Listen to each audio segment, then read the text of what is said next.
Vamos lá, né, gente?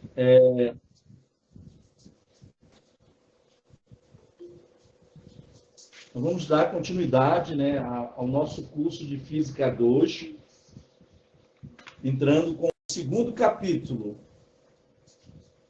né, da unidade Gravitação e Fluidos. A gente vai falar hoje da estática dos fluidos, ou como a gente conhece, né, a hidrostática. Então, o primeiro conceito que nós temos, né, é a ideia do fluido. O que é o fluido? Basicamente, eu posso encontrar a matéria em três estados. Assim, bem geral, né? É o estado sólido, líquido e gasoso. Né? Lembrando que o estado gasoso, ele é um estado composto, né? Quando a gente fala gasoso, a gente se refere, né, tanto a vapores quanto que a gases propriamente ditos. Tem diferença? Tem. A gente vai ver isso lá em diagramas de fase, quando nós estivermos em termodinâmica. A gente vai ver essa diferença entre gás e vapor. Tanto é que condensação é a passagem do estado de vapor para o estado líquido. Condensação. Tá? Condensação, passagem do estado de vapor para o líquido. Tá? Liquefação é a passagem do estado de gás para o líquido. Diferente. Por exemplo, o nitrogênio, ele é liquefeito. Tá bom? Ele não sofre condensação. O nitrogênio sofre liquefação. Então, a gente vai entender isso lá na termodinâmica. Então, aqui, nessa estática dos fluidos, fluido é tudo aquilo que pode escoar, escorrer, fluir. E isso só existe a possibilidade, dentro do contexto bem geral, de líquido e gases, né? Os líquidos e gases são os fluidos. Bom, ainda assim, esse lance de escoamento, existe aí uma espécie relativo. Por exemplo, se você pensar num pedaço de vidro, você vai dizer, o vidro é sólido, certo? O vidro é sólido. Mas, se eu disser para vocês que o vidro, ele escoa, ele escorre, vocês vão acreditar nisso? Como é que, se ele é sólido, ele vai escoar? Né? Mas isso é comprovado. O fato é que o coeficiente de viscosidade do vidro é altíssimo. Então, ele gasta muito, muito tempo para escoar. Tá certo? Para fluir. Algumas igrejas que foram construídas na Idade Média, né? Lá no início da Idade Média, por exemplo, aonde foram usadas placas de vidro, quando se tira essas placas de vidro do local, as pessoas verificam que a base dela é mais espessa do que o ponto mais alto da placa de vidro. Isso acontece porque o vidro escoou. Tá? Então, fica muito atento com essa questão aí, porque vem a questão da pegadinha, né? Então, você tem que ficar atento para essa questão. Tá? Como a gente não tem 500 anos ou mais para estar estudando um problema, a gente vai desconsiderar, então, que nesse caso prático, o vidro para nós é um sólido, portanto, não escorre. Porque os fenômenos acontecem num intervalo de tempo relativamente pequeno. Tá bom? Ok? Pressão, né? Muita gente confunde força com pressão. Tá? Na verdade, a pressão depende da força. Né? A pressão ela é definida como a intensidade da força normal pela unidade de área. Só que essa força aí tem que ser uma força de compressão, né? É por isso que é força normal. Porque a força normal, é ela que comprime, tá? É ela que exerce uma pressão. Tá bom? Bem. Ok. Boa tarde, Jaqueline. Foi muito bem. Então, não esqueçam disso. E lá no texto, na apostila, eu falei algo interessante.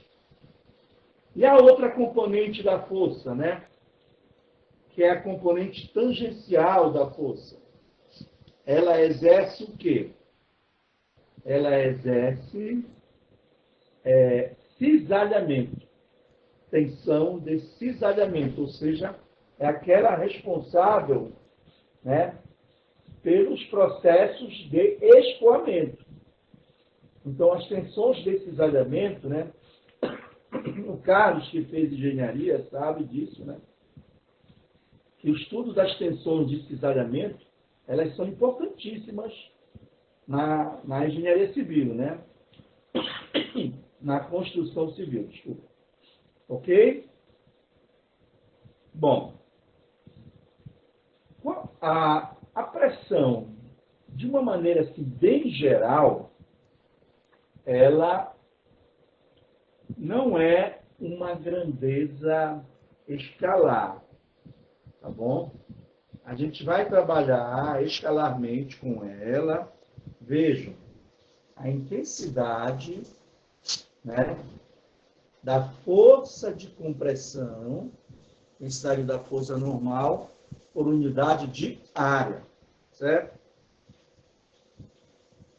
Muito bem. Mas é importante que se saiba, do jeito que eu falei para vocês agora, que tem tanto a compressão quanto o cisalhamento,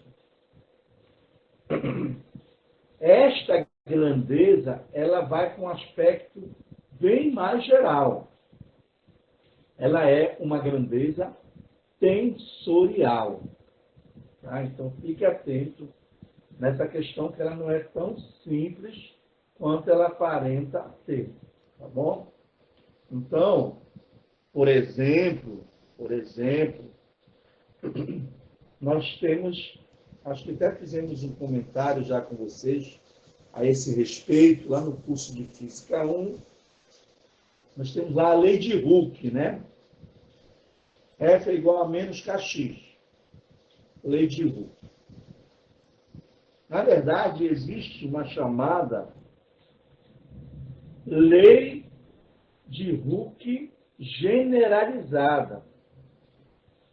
Ela só trabalha com tensores. E um desses tensores é a tensão mecânica, cuja pressão está incluída nela. Tá? Tem a tensão mecânica e a deformação mecânica, que é o strain e o stress, lá do inglês. Ok? Então, isso tem um certo grau matemático de complexidade. Tá bom? Então vamos dar continuidade. Agora, vai aparecer aí um termo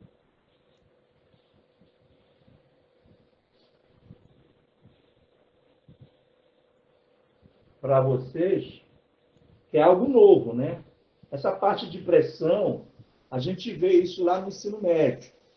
Então, baseado nessa ideia de força de compressão, observe esse desenho. Imagine que eu tenha aí essa figura. Um cubo, aonde este cubo está sofrendo compressão em todas as suas faces, tá? Eu coloquei só 3 aqui, mas você precisa entender que essa compressão ela é aplicada em todas as faces do cubo. O que é que vai acontecer? Ele vai comprimir, certo? Só que os materiais, eles comprimem de formas diferentes, né? Vamos pensar aí, um cubo de isopor. Se eu aplicar uma compressão nele, né, ele não vai oferecer muita resistência para comprimir. Se ele for de chumbo, aí ele vai ter uma resistência um pouquinho maior. Se ele for um diamante, ele vai ter uma resistência estúpida a essa compressão. Então, esta propriedade que é própria do material, né, que mede essa resistência do corpo, né, a resistência à diminuição de volume, nós chamamos de módulo de compressibilidade, ou bulk modulus, né? Lá do inglês, está lá no material de vocês. Então, como é que a gente calcula? Preste atenção, que vai ter cálculo, vai ter questão em cima disso aí, tá? O módulo de compressibilidade, ele é dado por menos. Esse menos aí significa dizer o quê? Que se a variação de pressão, e aí isso dá um jeito, levanta essa energia aí, né? Já que caiu, levanta, certo? Sim.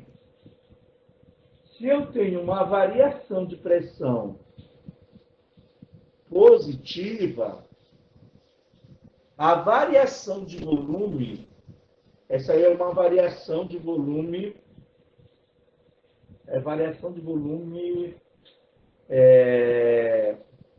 relativa, tá? Por quê? Porque eu comparo a variação de volume com o volume que ele tinha, ok? Então, ΔV sobre V é uma variação de volume relativa, certo?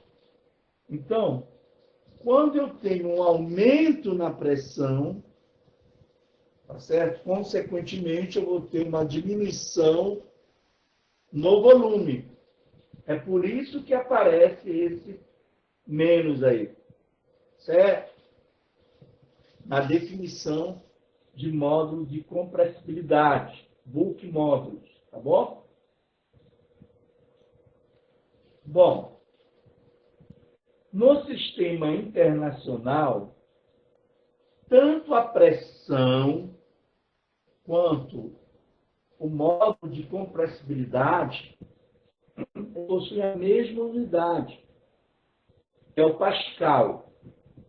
O Pascal nada mais é do que Newton, unidade de intensidade de força, por metro quadrado, unidade de área. né, a própria definição trabalho em detalhe. Agora, por que o módulo de compressibilidade ele também é dado em Pascal? Vamos observar aqui. B é igual a menos ΔP dividido por ΔV sobre V. Ora, se eu estou dividindo ΔV por V, a unidade do volume vai embora. É por isso que é uma compressão aí, né? É uma diminuição de volume, só que é uma variação de maneira geral. Relativa. Então não vai ficar unidade de volume. Só vai ficar a unidade de quê? De pressão, tá? Que é desse ΔP aqui. Então, por isso que o módulo de compressibilidade é a mesma unidade de pressão.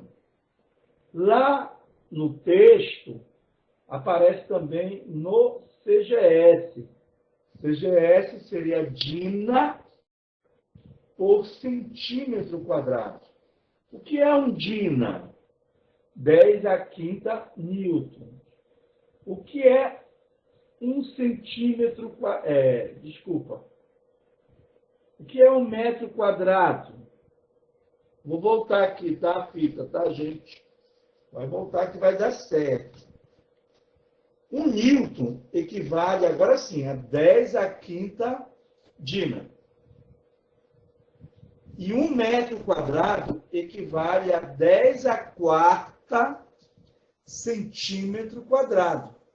Então, 10 a quinta dividido por 10 a quarta dá 10.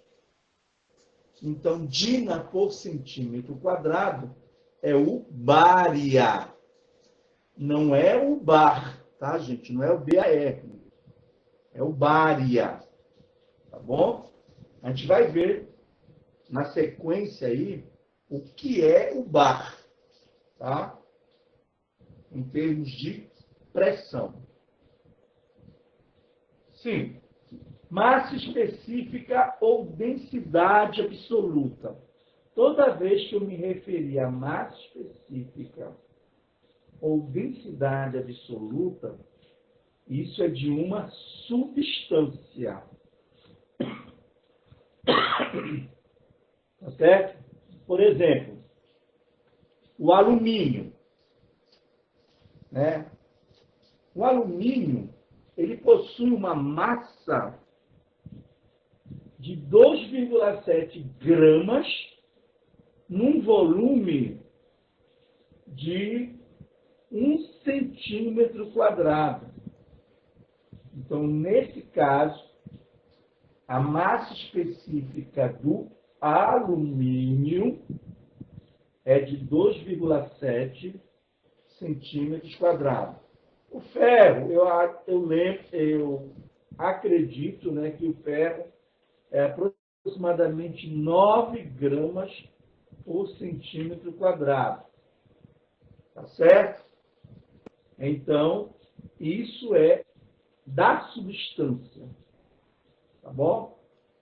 E a definição da massa específica ou densidade absoluta é ρ igual a m sobre v. É importante ressaltar aqui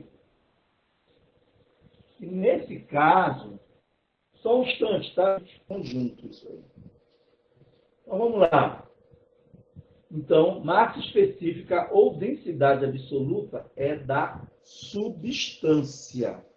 Ok? Beleza?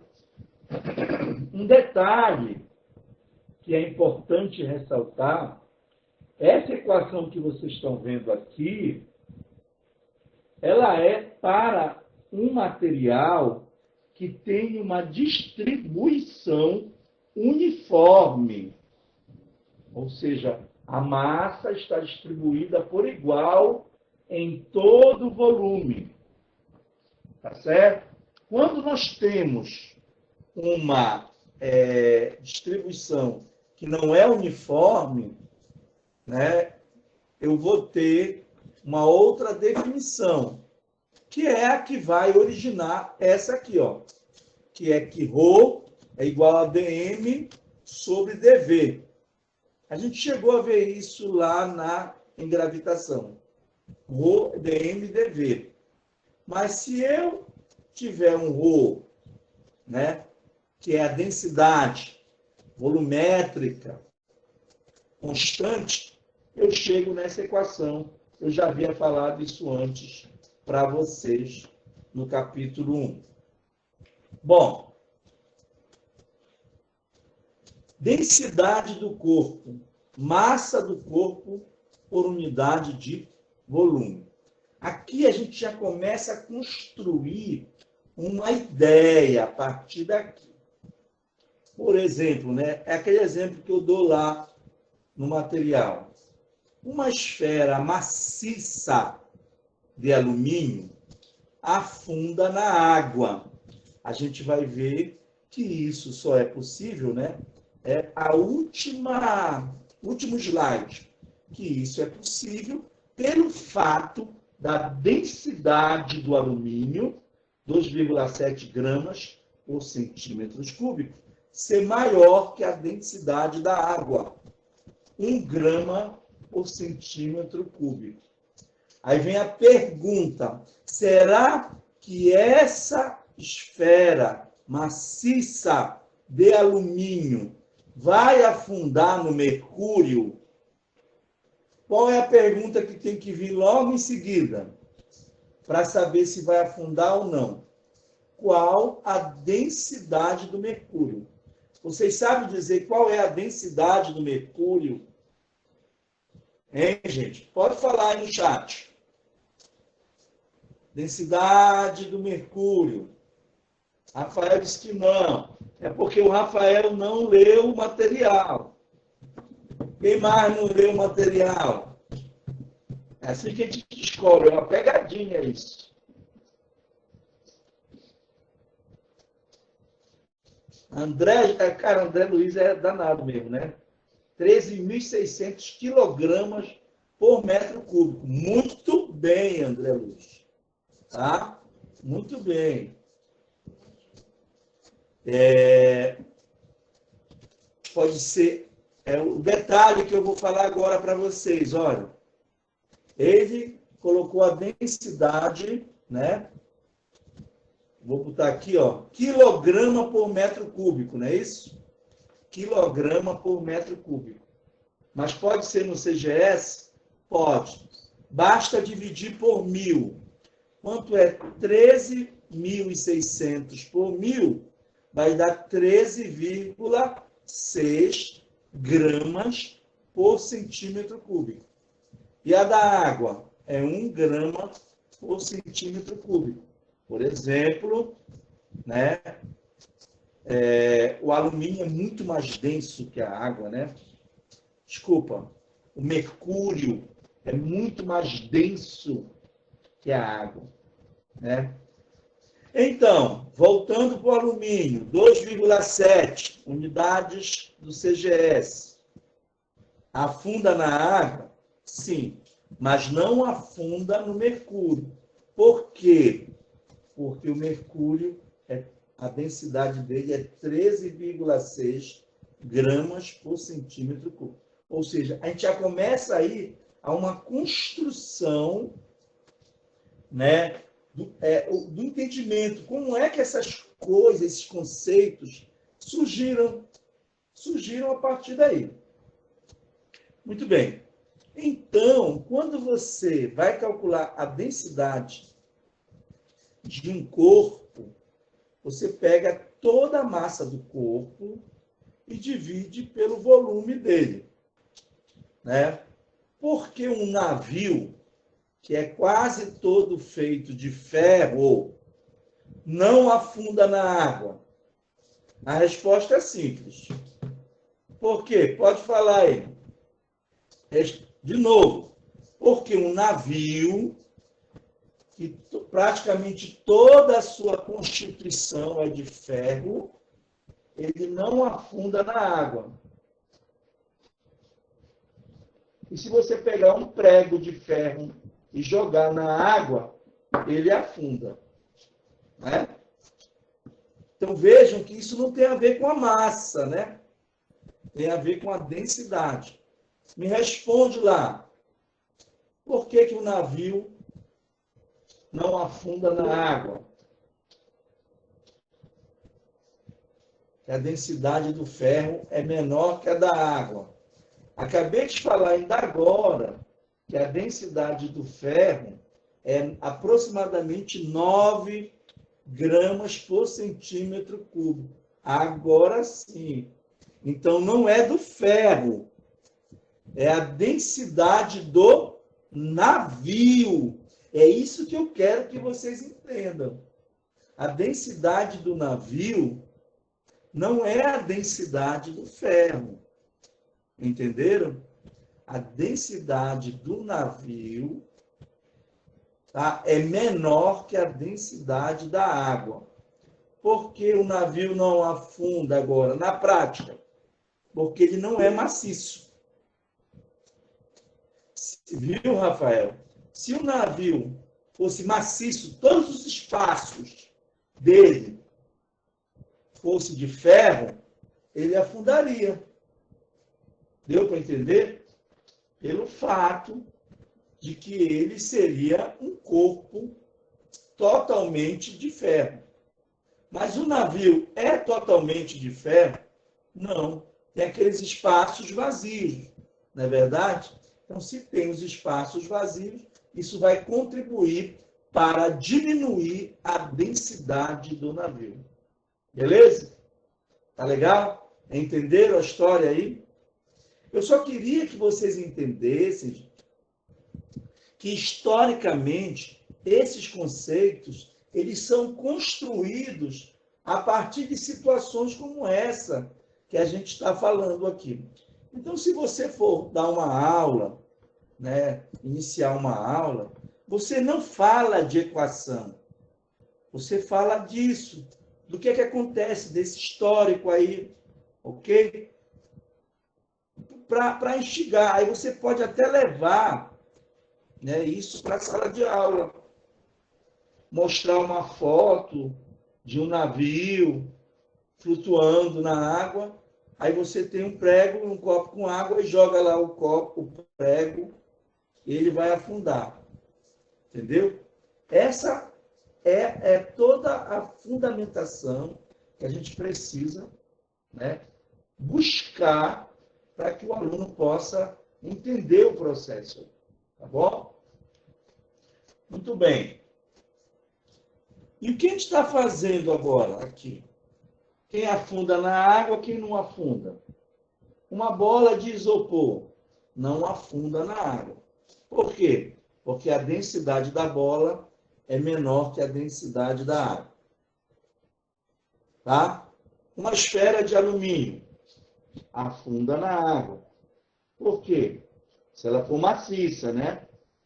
Por quê? Porque a densidade dela é maior que a densidade da água. Ou seja, eu estou comparando a densidade do corpo com a densidade da água. Então, esse conceito é chamado de densidade relativa. Tá bom? A densidade relativa, que a gente geralmente usa como líquido padrão, a água, é a densidade do corpo dividido pela densidade da água. Ok? Então, nós temos aí a densidade relativa. Então, vamos entender como é que a gente faz a continha rápida. Olha só. Agora, quando o André falou, né? A densidade absoluta do mercúrio é 13.600 quilogramas por metro cúbico. Certo?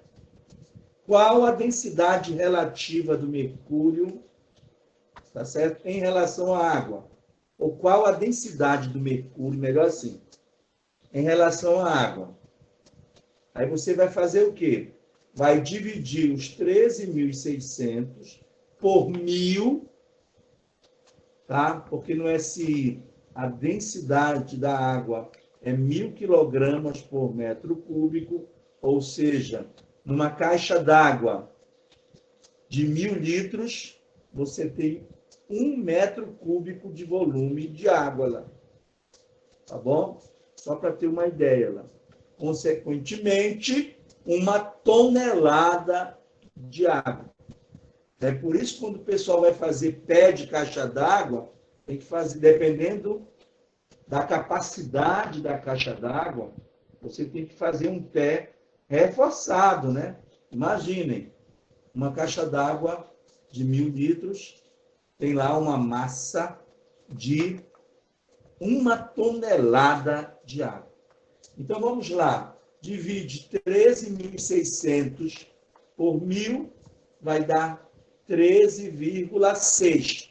Só isso, porque eu estou falando de densidade relativa, ou seja, a densidade do mercúrio em relação à água, 13,6. A unidade foi embora. Tá bom? Beleza? Muito bem. E, finalmente, né, essa observação aqui. Geralmente, né, tem aluno que confunde, né, densidade com massa. Né? Por exemplo, 1 quilograma tem 1.000 gramas. Certo? Mas quando eu me refiro à densidade, eu tenho que ver que eu estou dividindo pelo volume. Então, 1.000 quilogramas por metro cúbico. Aí eu vou lembrar que o quilograma tem 1.000 gramas, tá certo? Então, 1.000 vezes 1.000 dá 10 a... 10 a quanto, gente? 10 a quanto, gente?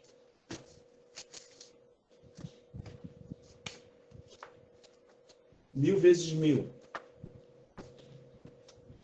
6. 1.000 vezes 1.000. 10 a sexta. Por que 10 a quarta? 1.000 vezes 1.000 dá 10 a sexta. Tá certo? Muito bem. 1 metro cúbico tem quantos centímetros cúbicos? 1 metro cúbico tem quantos centímetros cúbicos? Fala para mim aí. Não esqueçam, tá? Que no caso do volume, eu vou estar andando de 3 em 3. Não é isso? Em área, vou andar de 2 em 2. Linear, de 1 em 1. Então, tem que ficar atento aí. Então, se eu passo de 1 metro cúbico para 1 centímetro cúbico, tá? Do metro para o centímetro, são 2 casas. Vezes 3, vai dar no total de quantas casas? 6 casas. Então, isso, exatamente, Rafael. Logo, né, 1 metro cúbico tem 10 a sexta centímetros cúbicos. Então, vai ficar 10 a sexta dividido por 10 a sexta, que vai dar 1, que é o que está aqui.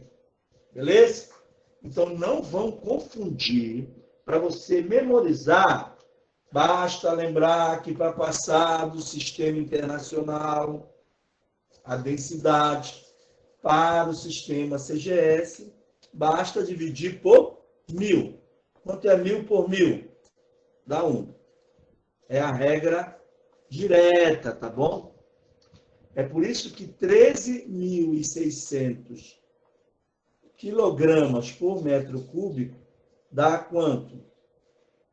No CGS, 13,6, né? Gramas por centímetro cúbico. Basta dividir por 1.000. Tá bom? Bom, então esses são os conceitos básicos, né, que a gente precisa conhecer para estudar a estática dos fluidos ou aquilo que a gente chama de hidrostática.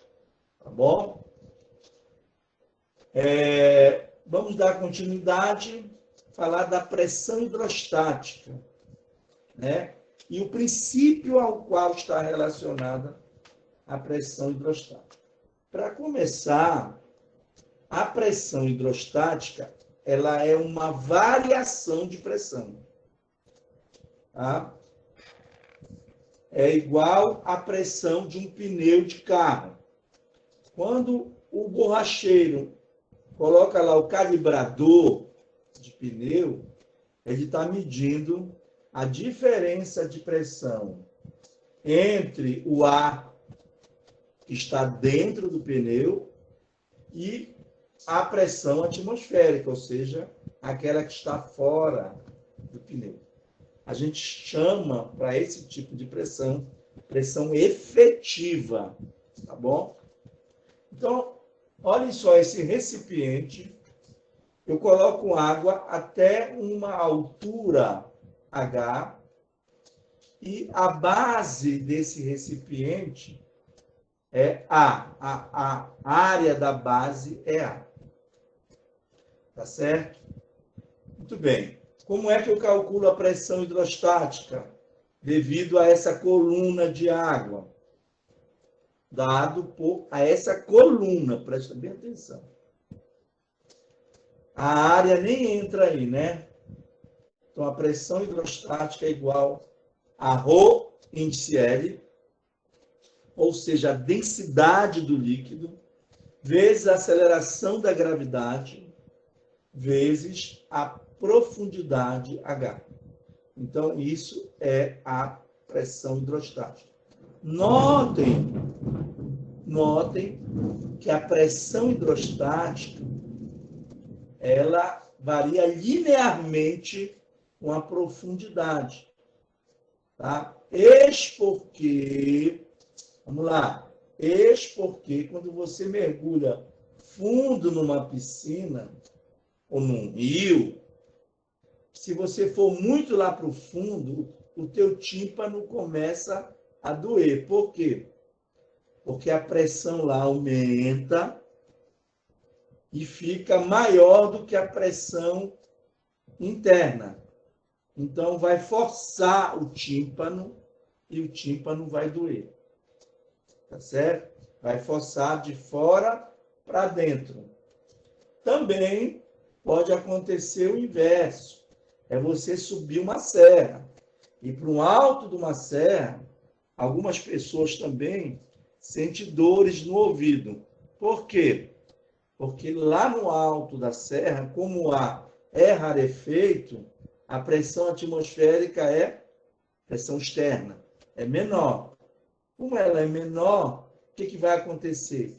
A pressão interna, né, vai empurrar a força de pressão, para ser mais físico, né? A força de pressão interna, ela vai empurrar o tímpano para fora e dói também, certo? Então, notem que a pressão hidrostática, ela depende desses três fatores. Depende da área, apareceu a área aqui, gente? Não. Depende da densidade do líquido, depende da aceleração da gravidade e da profundidade. É por isso que nós temos o que nós chamamos de paradoxo hidrostático. Notem, esses três recipientes possuem áreas de base diferentes, né? O 1 tem uma área de base maior, o 3 tem uma área de base menor e o 2 tem uma área de base intermediária. Tá? Mas como a pressão hidrostática não depende da área, né, o que eu posso afirmar? Se as profundidades, as alturas forem iguais, as pressões serão iguais. Tá bom? As pressões serão iguais. Isso é o paradoxo hidrostático. Bom, nós vimos que a pressão hidrostática ela é uma pressão efetiva, ou seja, ela é uma diferença de pressão. A pressão total ou pressão absoluta é exatamente a soma da pressão hidrostática com a pressão inicial, que geralmente é a pressão atmosférica. Nesse caso, eu tenho que somar a pressão hidrostática, aquela que está aqui em cima, olha, tem que somar com a pressão inicial, P0, para obter a pressão total. Ok? Então, essa que é a ideia, né, da pressão total. Tá? Então, nesse ponto aqui, ó, coloquei, né, o marcador aí embaixo. Então, nesse ponto, nós não temos só pressão hidrostática, tá? Nós temos uma soma de pressão hidrostática com a pressão atmosférica aqui na parte de cima do recipiente. Tá bom? Notem que a ideia de vácuo é exatamente o vácuo. O vácuo não exerce pressão, né? O vácuo não exerce pressão. A gente vai chegar lá. Muito bem. A partir daí, nós podemos falar do princípio de Steven, ou Steven. Tá? Ele afirma que a diferença de pressão entre dois pontos de um fluido em equilíbrio, preste bem atenção, é fundamental que você entenda que tudo que nós devamos construir aqui é para um fluido em equilíbrio, tá? Porque se ele não tiver em equilíbrio, vão entrar regimes de turbulência. E aí aquilo que a gente está estudando já não serve mais. Muito bem. Então, segundo Steven, a diferença de pressão entre dois pontos de um fluido, embaixo, ponto B, em cima, o ponto A, é dado por ρg, a densidade vezes a aceleração da gravidade. A gente chama isso de peso específico, tá? Peso específico. ρg. Vezes quem? A diferença entre as cotas desses pontos. Tá bom? Presta bem atenção agora que isso daqui, a gente vai construir algo agora aqui, ó. De maneira geral, presta atenção, de maneira geral, a diferença de pressão, ela é originada dessa equação aqui. dP dz, dz aqui é o eixo vertical, né? É igual a menos ρg, aonde ρ é a densidade e g a aceleração da gravidade. Quem de vocês poderia me dizer o porquê desse menos aí? Quem de vocês poderia me dizer o porquê desse menos? Pode me dizer, tá? Estou esperando. dP dz igual a menos ρg. Bora, gente, participem da aula aí. Rafael, pressão negativa. Mais ou menos, mais ou menos. Quem mais? Alguém mais vai se aventurar aí? Hein, galera? Fala aí. Bom, vocês estão lembrados que o sentido positivo do eixo Z é para cima, né? É para cima. E nós estamos falando em profundidade. A profundidade é para baixo. Então, é por isso. Ou seja, a pressão aumenta no sentido contrário ao crescimento do Z. Então, é por isso que tem esse menos. Tá certo? Que nesse caso é o que a gente está vendo agora aí nesse recipiente. Aonde a pressão é maior? Aqui em cima ou aqui embaixo? É maior lá no fundo do recipiente. Logo, é para baixo. O que acontece com o Z? O eixo Z é para cima. Então, deu essa diferença aí, né? Desse menos. Ok? Beleza? Vamos lá. Agora eu vou provar que dá essa equação que está aí, ó. Dessa forma, o princípio de Stevens é obtido de... Olha aí. Essa derivada, essa taxa aí, né?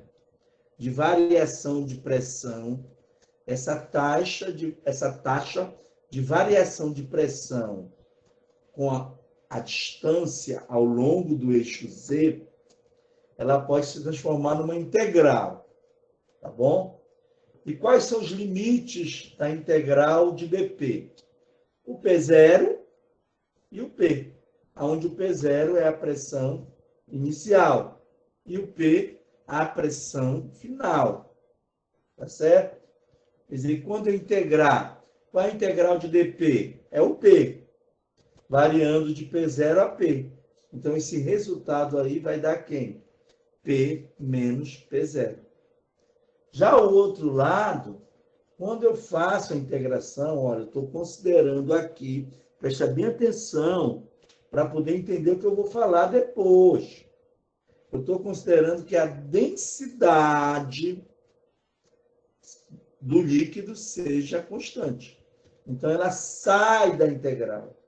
A aceleração da gravidade eu posso considerar constante, aproximadamente 9,8 metros por segundo ao quadrado. Sai também da integral. Então, fica uma integral em P, vai dar P menos P0, que é o ΔP, P menos P0, para ficar igual a essa equação aqui, ó, menos ρ G integral de dz. Quando eu fizer, ó, integral de dz, variando de HB até HA, só que o HB, que é a profundidade do ponto B, é maior. Então, o que vai acontecer? HA menos HB vai dar um número negativo. Menos vezes menos vai dar mais. Ou seja, vai dar esse resultado aqui, princípio de Stevens. Tá certo? Beleza? Muito bem. Observação aqui, só para chamar a atenção, já aqui no princípio de Stevens. Né? Uma superfície isobárica é determinada por pontos com a mesma pressão. Quando é que esses pontos vão ter a mesma pressão? Acompanhe aqui o raciocínio. Quando HB for igual a HA, HB menos HA vai dar 0. 0 vezes isso, 0. Então, vai sobrar quem? O PA igual a PB. Ou seja, a ideia é que eles estão no mesmo plano, digamos, o plano horizontal. Então, nesse momento, eu vou ter ali uma superfície isobárica. O que significa isobárica? Iso é igual, bárica, pressão. Mesma ou igual pressão. Certo? Então, é importante. Daqui a pouco a gente vai ver a aplicação do princípio de Stevens, tá bom? E a gente vai entender esse significado com mais detalhe. Olha só aqui. Esse meu caneco de alumínio aqui, já faz um bocado de ano, né? Esse copo aqui de alumínio. tá? Perguntar para vocês aqui, atenção, quanto vocês acham que vale a densidade desse copo de alumínio? Fala para mim aí. Quanto vocês acham que vale a densidade desse copo de alumínio? É? Pode colocar aí no chat.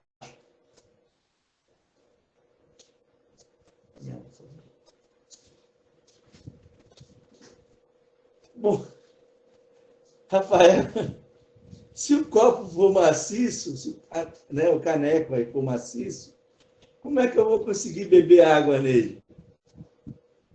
Hein? Eu entendi a tua pergunta, né? Eu entendi a tua pergunta. Era para tu poder responder, né? Mas parte do princípio, né, que ele não pode ser maciço. Concorda? Então, ele tem uma densidade menor que 2,7. O copo, tá certo? O copo tem uma densidade menor que 2,7. Tá certo? Mas se eu amassasse esse copo todinho, ele ia virar um corpo maciço, né?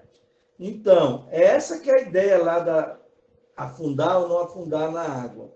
Então, é bem provável que o copo vire uma canoinha aí, né? Não afunde.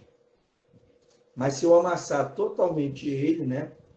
O pessoal faz na sucata, o que vai acontecer? Ele vai afundar na água. Muito bem. Estou aqui com esse copo quase cheio de água.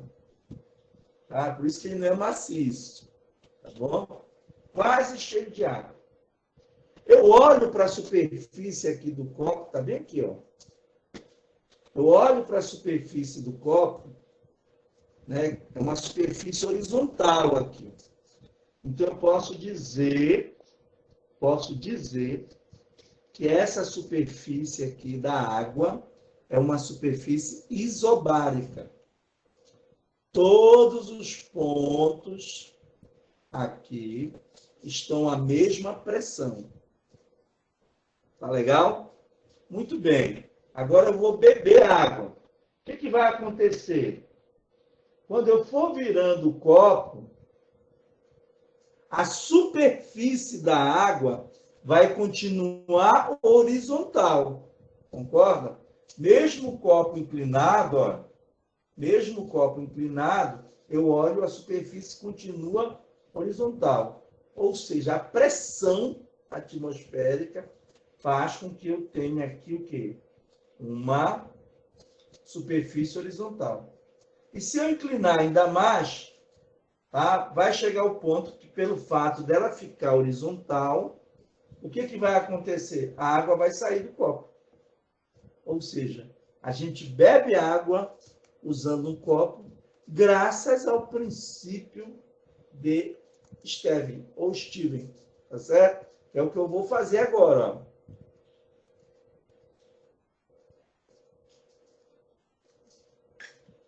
Claro, obviamente, que se eu tivesse um mel aqui dentro, aquele mel bem consistente, qual é a diferença dele para a água? Está exatamente na dificuldade dele escoar. E essa propriedade, eu falei para vocês ainda agora, é a viscosidade, né?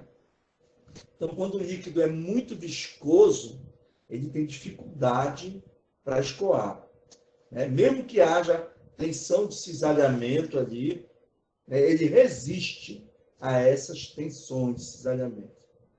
Ok? Então, é só para a gente ilustrar aí. E para eu aproveitar, porque eu estava com sede também, né? Que aproveitou para falar de alguma coisa que está relacionado aí com o nosso dia a dia. Olha, reflita, né? Na hora que você for tomar um copo com água, graças ao princípio de Steven, né? Eu consigo explicar por que eu bebo água, né? usando um copo com água. Olha só. Beleza? Então lá, vamos continuar. Aplicações do princípio de Steven, tá bom? Vasos comunicantes, tá bom? Esse tipo de sistema é utilizado, né, para medir pressão, né?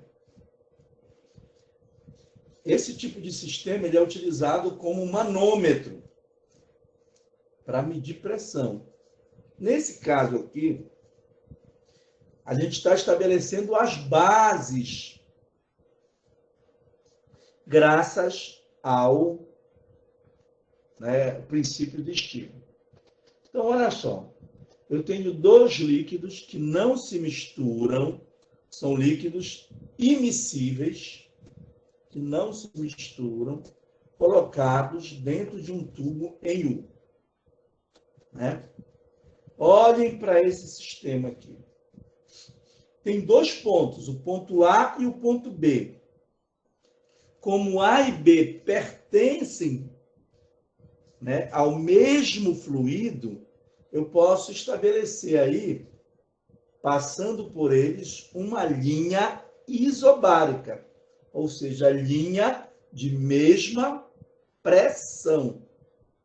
Então, quer dizer que a pressão aqui no ponto A é a mesma que a pressão no ponto B. Ok? Vamos imaginar aí água e óleo. A água, a densidade dela é 1 grama por centímetro cúbico.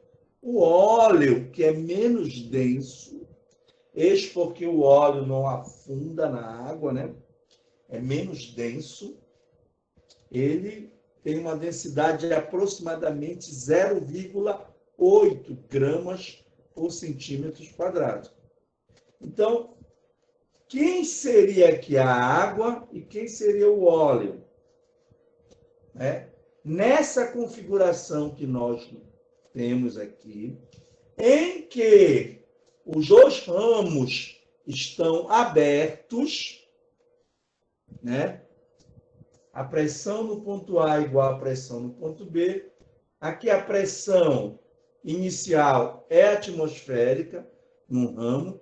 A pressão inicial no outro ramo também é atmosférica. Então, quando eu igualar essas pressões externas, que são iguais, elas vão se cancelar. Logo, eu posso considerar que a pressão hidrostática desta coluna de altura H1 do líquido 1 é igual à pressão hidrostática correspondente a essa coluna de altura H2 do líquido 2.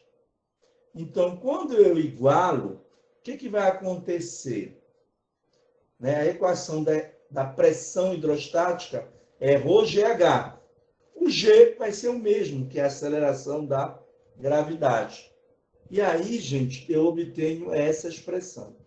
Para que serve esse sistema aqui?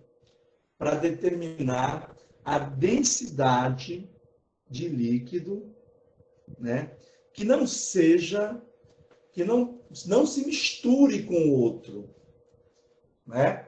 Tem que ser líquidos immiscíveis. Então, dado o H1, eu posso medir utilizando uma régua ou uma trena. O H2 também. Digamos que o líquido 2 seja conhecido. Então, eu já tenho a densidade dele. Notem que eu posso determinar aí o ρ1, ou seja, a densidade do líquido 1. Certo? Esse é um tipo de problema. O que pode acontecer? Eu utilizar um gás que tenha pressão muito alta e o outro eu uso um líquido de alta densidade, que é o mercúrio. Aí eu vou ter um manômetro, tá bom? E eu vou poder medir a pressão do gás, né? Aí eu vou ter que calcular a pressão total. Não esqueçam, muita gente esquece da pressão atmosférica, tá bom? Fiquem atentos com esse detalhe. A experiência de Torricelli. O Torricelli, segundo o que ele dizia, né? O Torricelli era meio duvidoso, ele conseguiu medir a pressão atmosférica, utilizando um sistema, basicamente do jeito que está esse aqui. Ele encheu totalmente um tubo de 1 metro, aproximadamente, de mercúrio, e virou numa vasilha que também tinha mercúrio, certo? Quando o nível de mercúrio começou a baixar, vai chegar um momento que ele se estabelece um equilíbrio, tá? E o que é que nós vamos ter aqui, ó? Não deu para entrar ar aí. Então, nós temos vácuo. De quanto é a pressão do vácuo? 0. Vácuo não exerce pressão. Então, baseado na pressão hidrostática, né? E aqui o princípio de Stevens, olha, mesmo o ponto A e o ponto D, eles fazem parte do quê? De uma superfície isobárica. Logo, eles possuem a mesma pressão. No ponto B, é a pressão atmosférica. E no ponto A, é a pressão devido a essa coluna de mercúrio. Um outro aspecto importante, né, aqui, é o seguinte, que se eu fizer o vácuo, né, o líquido sobe através desse tubo. Ou seja, esse é o funcionamento básico das bombas centrífugas, bomba d'água, né? Só que no caso da água, para equilibrar com a pressão atmosférica, a altura é um pouco mais de 10 metros. É por isso que as bombas centrífugas, elas só funcionam em poços, né, com profundidade baixa. Se eu tiver uma profundidade acima de 11 metros, ela não vai conseguir, a água não vai conseguir chegar lá na bomba, tá? Então, qual é o efeito da bomba, né? A bomba puxa a água, né? A pessoa vai falar assim, olha, a bomba está chupando a água. Isso não é verdade.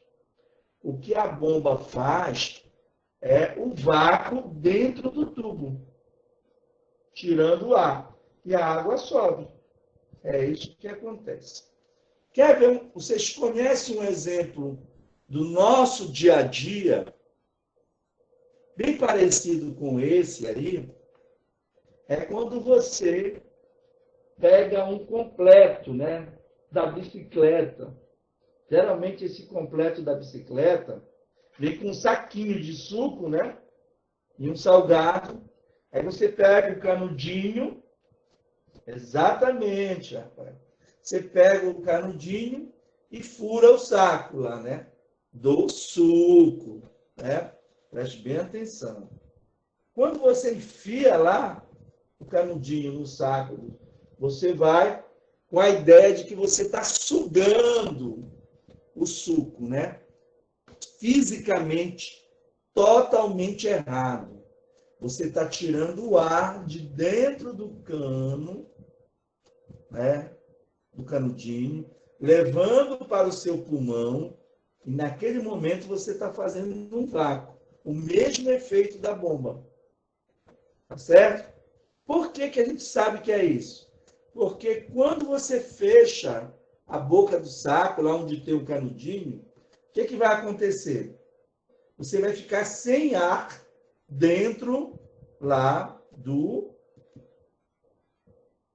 saco, né? Então, eu não vou ter pressão atmosférica para empurrar o suco ou o refrigerante através do canudinho. Estão entendendo? Então, esse efeito aí, ele é importantíssimo, né? Eis porque também, né, quando você vai, hoje agora, geralmente, né, não é mais aqueles recipientes metálicos que você comprava, alguns ainda tem ainda, leite condensado, né? O pessoal chama de leite moça, é o leite condensado. Se você fizer só um furinho lá na lata, tá certo? Não vai sair, exatamente. Não vai sair. Então, por que você tem que fazer 2 furinhos? Porque um é para o leite sair e o outro é para o ar entrar e fazer pressão lá dentro. Entendeu? Pressão atmosférica. Tá bom? Ainda mais pelo fato de que o leite condensado, ele é viscoso, né? Então, existe toda uma dificuldade para ele sair também. Então, essa parte é uma parte legal, tudo mais, né? Que a gente pode dar esses exemplos aí do dia a dia, né? Muito bem. E aí o Torricelli calculou a pressão atmosférica, né? E encontrou essa pressão relativamente alta. A gente vive, até a gente diz assim, eu não sei trabalhar sob pressão, né? O pessoal não fala isso? Gente, a gente vive sob pressão. Uma pressão altíssima, né? De 10 a 15 pascais, aproximadamente. Como foi que eu calculei? Multiplicando o Rho do Mercúrio, 13.600, pela aceleração da gravidade, 9,8, vezes esses 76 centímetros, 0,76 metros. E encontra esse valor aqui de pressão atmosférica a nível do mar, né? O Torricelli fez esta experiência ao nível do mar, certo? Beleza? E encontrou isso daí, ó. Outra unidade também que é muito próxima da pressão atmosférica a nível do mar é o bar. Isso não tem nada a ver com cerveja, bebida alcoólica, nem nada. BAR, bar. Né? Quantos bar de pressão? Por exemplo, hoje um mecânico falou para mim, olha, os radiadores dos carros trabalham com uma pressão, né, aqueles tubos lá, uma pressão de aproximadamente 1 bar. Aí a pessoa pensa que já é para tomar cerveja, né, se alcoolizar, mas não é. Bar é uma unidade de pressão, tá bom? 10 a 15 pascais, tá bom? Uma pergunta. Se eu pegar esse sistema aqui e levar para o alto de uma montanha, o que é que vai acontecer com a coluna de Mercúrio? Estão entendendo o que eu estou falando? Se eu pegar esse sistema aqui, ó, do Torricelli, né? Isso daqui é um barômetro. O que é um barômetro, hein? Pode escrever aí no chat, enquanto eu me utilizo aqui do princípio de Steven, né, para tomar mais um pouco d'água.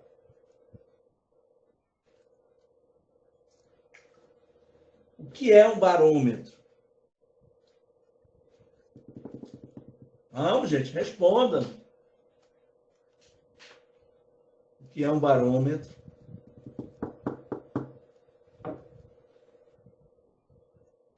Estou esperando. Jaqueline disse, mede pressão. Medidor de pressão. Agora, olha só. O André completou. Medidor de pressão atmosférica. Viu, Cristóvão? Medidor de pressão atmosférica. Tá? É o barômetro. Então, se eu pegar esse barômetro, ok? Se eu pegar esse barômetro e levar para o alto de uma montanha, o que acontece com a pressão atmosférica? Ainda agora eu falei, né? Quando você ganha altitude, a pressão atmosférica diminui. Então, se a pressão atmosférica diminui, o que acontece com essa coluna aqui de mercúrio? Não. Ela diminui, exatamente. É o que o Lucas está dizendo aí, né? Ok? Desce, né? Muito bem, desce. Ou seja, ela vai ficar menor que 76 centímetros. Digamos que ela vai para 700 milímetros de mercúrio. Baixou a pressão, concorda? Baixou para 700 milímetros de Hg. Tá. E se eu pegar o sistema e descer a montanha? É esse que é o legal, né? Aí a coluna começa a subir, certo? Indicando o quê? Que a pressão atmosférica aumenta quando eu desço a coluna. Por que isso acontece? Porque com a altitude aumentando, o ar vai ficando rarefeito, vai diminuindo a massa de ar. Se diminui a massa de ar, diminui a pressão. Ok? Nas proximidades da superfície, a quantidade de massa de ar é muito maior. Tá bom? É muito maior. Então é importante isso aí, né? Barômetro. E o que é um manômetro? Essa o Carlos pode responder aí, né? O que é que faz um manômetro?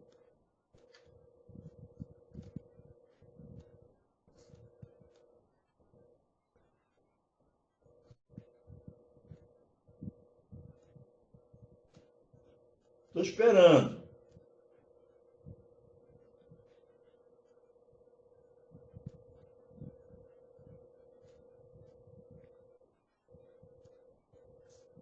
Hein? Responderam, não?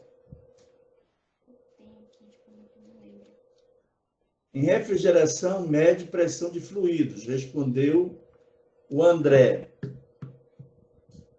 Exatamente, são aqueles relógios que o pessoal usa, né? Carlos, mede pressão. Só está faltando um detalhe aí, viu, Carlos?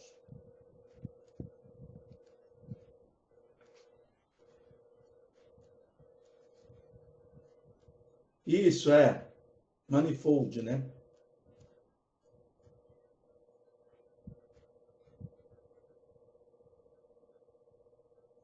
O manômetro é um sistema, é um aparelho que mede pressão. Mede pressão. Lá vai agora, Cristo. Mede pressão acima da pressão atmosférica. É um manômetro, tá? Aquelas pressões lá que o André falou, pressão de refrigeração, elas são pressões altas, acima da pressão atmosférica. Acima de um bar, por exemplo. Ok? Então, isso que é um manômetro. E como é o nome do aparelho que mede pressões abaixo da pressão atmosférica? Então, o manômetro mede pressões acima da pressão atmosférica.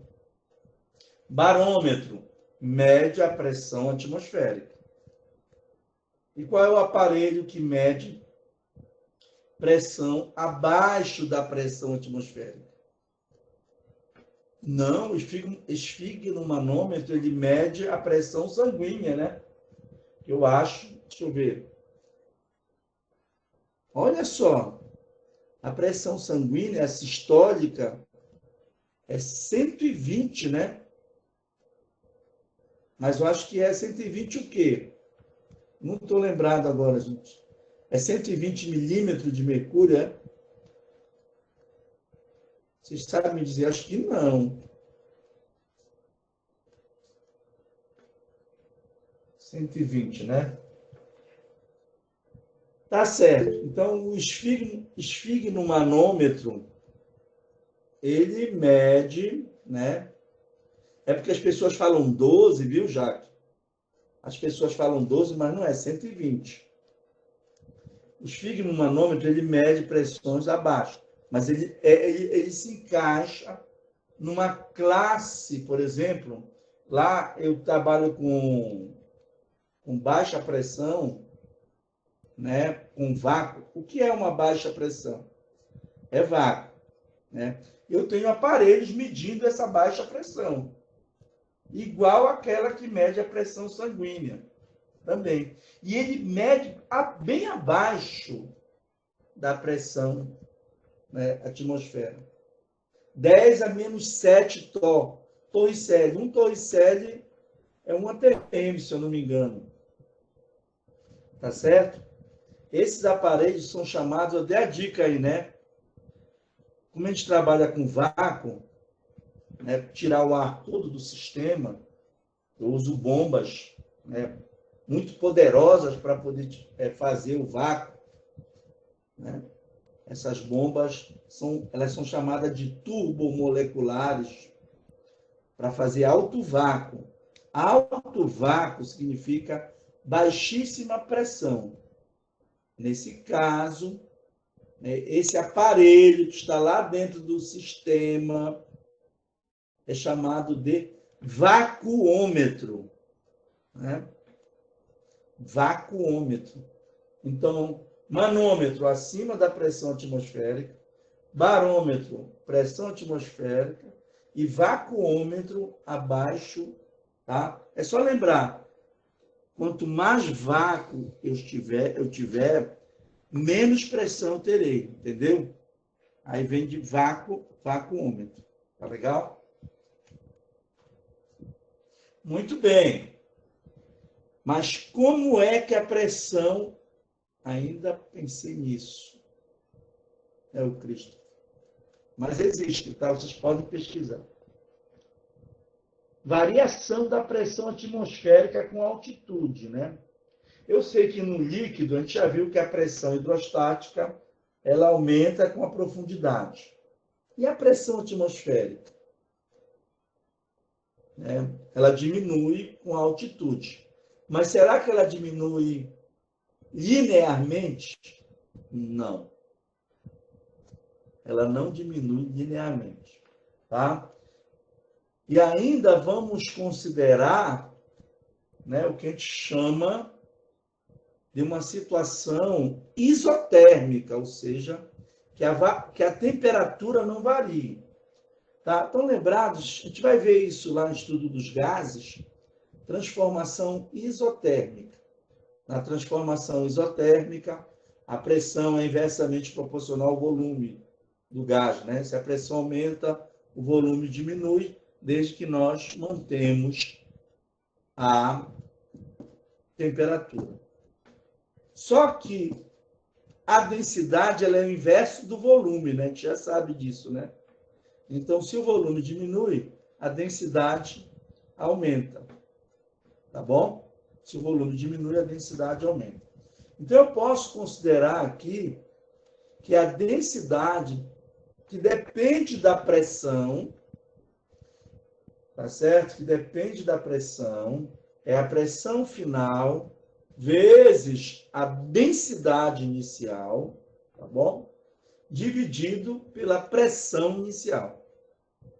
Então, eu tenho aí agora a densidade, a variação da densidade, né, conforme eu vou aumentando a altitude. Aí eu vou pegar aquela equação lá do dP/dz igual a menos ρg. Notem que agora o ρ ele não pode sair da integral, porque ele depende da pressão. Quando eu for integrar, o que vai acontecer? O P ele vai passar dividindo. Então, vai ficar uma integral de dP sobre P, que a gente sabe que dá o log natural, essa integral. O G, o ρ0, que é a densidade inicial, o P0, que é a pressão inicial, saem da integral. Eu estou explicando bem lá no meu material, tá? Na apostila. Ok? Aí vai ficar a integral de dz. A integral de dz é o próprio z. Variando de 0 até h, dá o quê? Dá o próprio h, não é isso? Ok? O log natural, ele se transforma numa exponencial. O log natural, ele se transforma numa exponencial. Tá certo?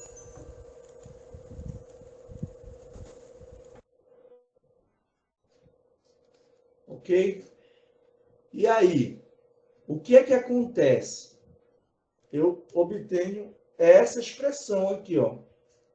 Então, notem que a pressão atmosférica, ela diminui exponencialmente com a altitude, através dessa equação aqui, ok? Então, com isso, a gente fecha o princípio de Stevens, tá?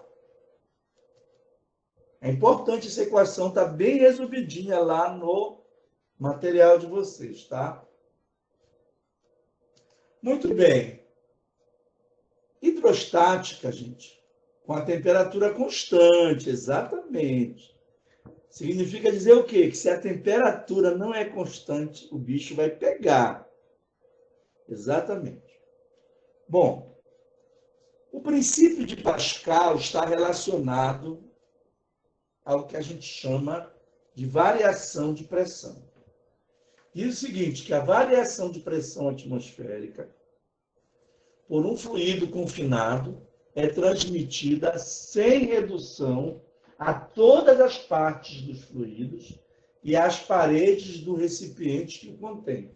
Então, olha só, essa figurinha aqui do lado, eu vou apertando aí o êmbolo, né, o pistão da seringa, e notem que a altura dos jatos, né, parece um chafarizinho aí, é praticamente a mesma altura. Por quê? Porque essa diferença de pressão que eu estou aplicando ali, desculpa, essa variação de pressão que eu estou aplicando com o êmbolo na seringa, vai ser transmitida para todos os pontos dos fluidos. Desde que não tenha ar ali dentro, né? Se tiver ar, aí vai falhar. Mas estamos considerando que é o mesmo fluido, tá bom? Ele está confinado, etc. O freio hidráulico, que já não é um freio assim muito utilizado, né? O princípio dele está baseado no princípio de Pascal, né? Isso tem um pedal de freio que é solidário a uma bomba, que é um pistão, a gente chama de bomba de freio, né? Aperta, ele causa uma certa variação de pressão no fluido, que é o fluido de freio, e essa pressão, essa variação de pressão é transmitida para quem? Para os pistões, né? Que o pessoal conhece, eu não sei dizer por quê, como burrinho de freio, tá bom? Essa peça aqui, ó, esse pistão aqui, é chamado nas oficinas mecânicas de burrinho de freio. E esse burrinho de freio, por um sistema de alavancas, ele pressiona as lonas de freio. Exatamente, né? Ele pressiona as lonas de freio, né, contra um tambor. Essas lonas de freio estão nas sapatas de freio, né? Também precisa chamar de patinho. Então, estão na sapata. E aí, pressionando, o carro vai frear, né? Hoje já não se usa praticamente um sistema como esse, né? Já se usa um sistema que é o óleo de freio misturado com um ar, e a gente chama de hidroar, hidrovácuo, certo? Que faz esse trabalho. Hoje já tem, né, o sistema magnético, né? Para fazer o freio também, já está bem evoluído. Mas a ideia inicial foi essa, né? Do princípio de Pascal, ok? Uma outra aplicação é a prensa hidráulica, também conhecida como elevador hidráulico, né? Existiam alguns postos aí que trabalham talvez, né? Com elevador hidráulico, um macaco hidráulico, né? Por exemplo, um macaco hidráulico, que a gente chama, que é diferente desses que a gente usa, vai rodando assim e vai subindo, né? O macaco hidráulico é aquele sistema lá, baseado aí no princípio de Pascal, que levanta até carreta carregada. Por quê? Porque ele tem muita força. Aí você vai lá, aí ele vai levantando. Muito bem. Graças a um processo que a gente chama de processo pneumático, né? Que é a ideia da prensa hidráulica. Bom, muito bem. É simples. Eu aplico uma força no pistão de entrada e essa força vai gerar aqui uma variação de pressão que vai ser transmitida por todo o fluido até chegar no êmbolo maior. Tá bom? E esse êmbolo maior, que é o pistão de saída, tem uma área maior, né? Então, essa pressão é transmitida, surge essa força, e essa força que levanta aí o carro, né? A relação entre as forças e as áreas é dado por essa equação. Por quê, gente? Baseado no princípio de Pascal, a variação de pressão de um lado é igual à variação de pressão do outro. E o que é a pressão? Não é a força por unidade de área? Então está aqui, olha, a equação da prensa hidráulica. Notem que eu estou misturando um pouco aí algo que a gente vê no ensino médio com algo que a gente precisa saber, que envolva um pouco mais de cálculo, etc. Tá bom? E nos exercícios eu trabalho ainda mais isso. Finalmente, princípio de Arquimedes, né? Está na hora já. Estamos com com mais de 1h30 de aula, né? Princípio de Arquimedes. Empuxo. O que é o empuxo? O empuxo é a resultante das forças de pressão. Então, se eu olhar para esse corpo aqui, né? As forças de pressão, elas são sempre o quê? Perpendiculares às superfícies. Então, eu tenho aqui força de pressão em cima com uma certa intensidade. Quando eu vou aumentando a profundidade do lado e do outro, vai aumentando também a pressão e, consequentemente, a intensidade das forças de pressão. Aqui embaixo, as forças de pressão são mais intensas. Notem que as da direita anulam as da esquerda. E só sobram quem? As verticais. Como estas de baixo, que estão a uma profundidade maior, elas são mais intensas do que as de cima, que possuem uma intensidade menor. Ok? Logo, a resultante das forças de pressão vai estar para cima. E eu estou representando aqui pelo empuxo. Então, empuxo nada mais é do que a resultante das forças de pressão. Ok? Vamos ver aí algumas aplicações. O princípio de Arquimedes, vamos para o que é o princípio de Arquimedes? Afirma que a intensidade do empuxo é dada pelo peso do volume de fluido deslocado pelo corpo. Tá? Eu coloquei um desenho lá no material de vocês. Se eu empurrar um corpo menos denso que a água, ele vai o quê? Deslocar uma certa quantidade de água que possui um volume menor que o volume do corpo. Se ele afundar totalmente, tá? O volume de líquido deslocado vai ser igual, vai ser o próprio volume do corpo. Ok? Então, eu faço o cálculo lá, né? E a intensidade do empuxo, preste bem atenção. O empuxo é uma força. Então, o que é que tem que acontecer? Obviamente, se ele é uma força, a dimensão dele vai ser de força. Qual é a dimensão de força que nós temos que ter na cabeça? Massa vezes aceleração. A aceleração já aparece aqui, ó. É a própria aceleração da gravidade, certo? Então, com certeza, desculpa, o produto da densidade pelo volume é uma massa. E é pela própria definição. Ok? Só partindo aí da ideia.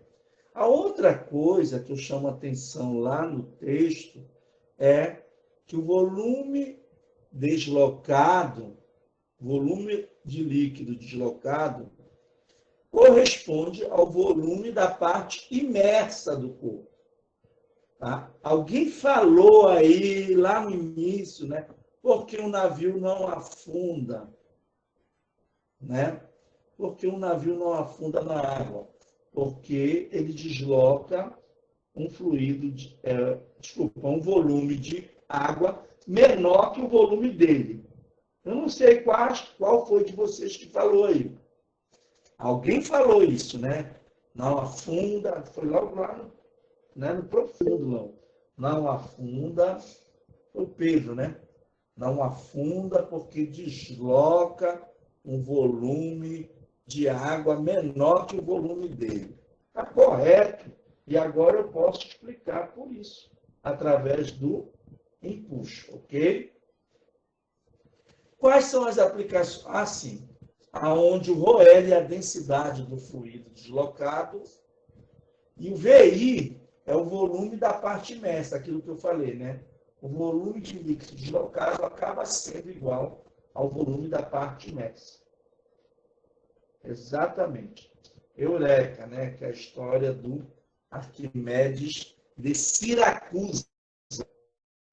Ele morava em Siracusa,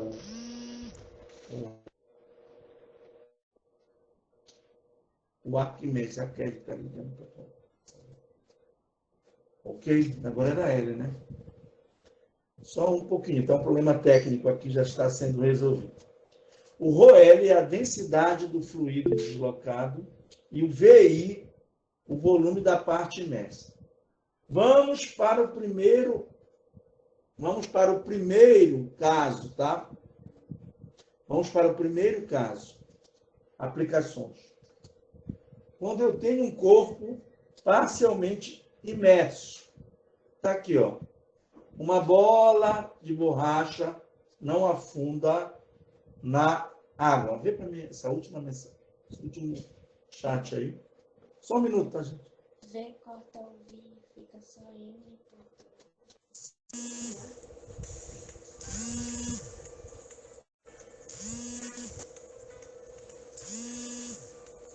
Aquele minuto.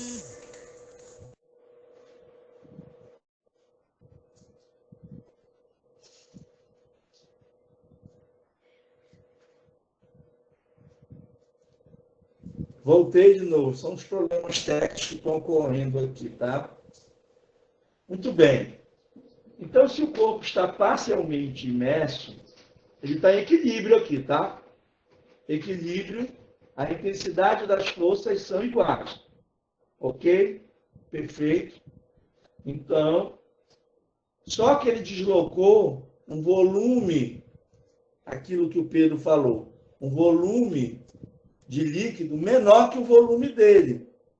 Então, quando eu for lá para a equação, né, se eu tenho um volume da parte imersa menor que o volume do corpo, tá certo?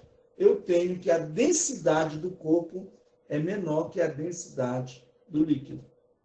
Então, por que um corpo não afunda na água? Porque ele é menos denso que a água. Tá? Isso aqui não está lá no material. É por isso que eu estou explicando com mais detalhes. Tá? Quando um corpo menos... Vamos imaginar essa situação. Né? O Pedro, que gosta de estar na piscina todo final de semana, né? Ele pega uma bola de borracha e coloca lá no fundo da piscina, fica segurando. Se ele largar, ela vai ficar lá? A bola, com certeza não. Ela acelera do repouso até chegar na superfície. Né? A força que faz ela acelerar é a diferença entre o empuxo, porque, olha, se eu empurro isso aqui, o empuxo aumenta, porque o volume da parte imersa aumenta. O peso ele vai continuar o mesmo. Se eu empurro isso, o empuxo aumenta. Então, a força resultante vai ser o empuxo menos o peso, né? O módulo da força resultante. E essa força resultante aí é chamada de força ascensional. Ascensional, ou seja, que vai ascender, vai levar o corpo para cima. Vocês conhecem na prática uma situação como essa, que essa força ascensional é muito utilizada devido exatamente ao empuxo. Quem pode lembrar aí dessa situação? Por favor. Né? Que um corpo sobe devido à diferença de densidade. Exatamente, Carlos. Um balão. O balão faz isso, né? Eu aqueço o ar dentro do balão e ele se torna menos denso que o ar de fora, tá? E o empuxo faz com que ele suba. Tá bom? É essa que é a ideia. Então, como é que o cara controla, né, a altitude do balão? Né? Ligando lá aquele maçaricozinho, né, para esquentar o ar. Aí eu quero que o balão baixe, aí ele não liga o maçarico. Aí o balão vem descendo. Agora eu quero que o balão suba. Ele liga o maçarico, aí o ar esquenta e o balão sobe. É a ideia do balão de hélio também, né? O balão de hélio, o hélio é menos denso que o ar, então ele sofre aí a ação da força ascensional, ok? E como é que eu calculo a aceleração? Lei de Newton, né? Força resultante é o empuxo menos o peso. E chego nessa expressão aí. Aceleração vai ser quem? Vai ser ρL menos ρc dividido por ρc. Como aqui nesse caso, o ρc, a densidade do corpo é menor que a densidade do líquido, a aceleração vai ter um sinal negativo. Desculpa, positivo. Então, significa dizer que ele vai, né, a aceleração vai estar no mesmo sentido aí da força, né? Vai estar subindo, tá? Só uma ideia aqui, bem rápido, da força ascensional. Corpo totalmente imerso, que é o caso lá do peixe, né? O peixe fica totalmente imerso, mas não encosta lá no fundo do mar. Ele fica, inclusive, até dorme, né? Ali, só na manha. Qual é a condição do peixe, do submarino? É exatamente essa. A densidade do corpo é igual à densidade do líquido. Por quê? Porque o volume da parte imersa, ou volume imerso, é o próprio volume do corpo. Ok? Então, essa é a condição aí do peixe e do submarino. Terceira e última aplicação. O corpo está totalmente imerso, está lá no fundo do recipiente. É a nossa esfera de alumínio, a esfera maciça de alumínio, né? Falei em alumínio, me lembrei da água, no copo, certo? É a esfera maciça de alumínio. Ela vai afundar na água e vai encostar lá no fundo do recipiente. Quando isso acontece, para equilibrar a esfera, além do empuxo para cima, eu tenho uma força de contato, que é a força normal, para poder equilibrar o peso. Então, nesse caso, o peso é maior que o empuxo. Se o peso é maior que o empuxo, é porque a densidade do corpo é maior que a densidade do líquido. Tá certo? Essa é a condição do ferro que afunda na água, né? Do mercúrio que afunda, etc, etc. Ok? Mas essa nossa esfera maciça de alumínio, ela parece estar mais leve, não é isso? Tanto é que, não sei se vocês já viram aqueles recipientes de ar que os mergulhadores usam, né? São pesados aqui fora da água, mas dentro da água fica mais leve. Né? Por quê? Devido ao empuxo. É o que a gente chama de peso aparente. Então, veja bem, na primeira situação, eu tenho a força ascensional. Né? O que acontece lá? A densidade do corpo é menor que a densidade do fluido. Ele sobe. Aqui eu tenho peso aparente, porque a densidade do corpo é maior que a densidade do fluido. E eu posso calcular aí o peso aparente, né? WAP, sendo a massa do corpo vezes a gravidade, que é o próprio peso, menos o empuxo. E eu chego nessa equação aqui, ó, que o peso aparente é a aceleração da gravidade multiplicado pela massa do corpo menos a densidade do líquido vezes o volume do corpo. Por quê? Porque ele está totalmente imerso. Tá? O corpo está totalmente imerso, então o volume imerso é igual ao volume do corpo. Tá? Então, nós temos essas três situações aí, que a gente vê a nível do ensino médio, né? Como eu falei, esse curso de hidrostática tem só algumas coisas que chamam a atenção, mas nos exercícios eu vou fazer algumas aplicações mais matematicamente um pouco mais aprofundadas, levando em conta aquelas equações lá que envolvem cálculo, tá? Mas eu vou explicar detalhadamente. Por exemplo, eu não tinha trabalhado no material de gravitação, né?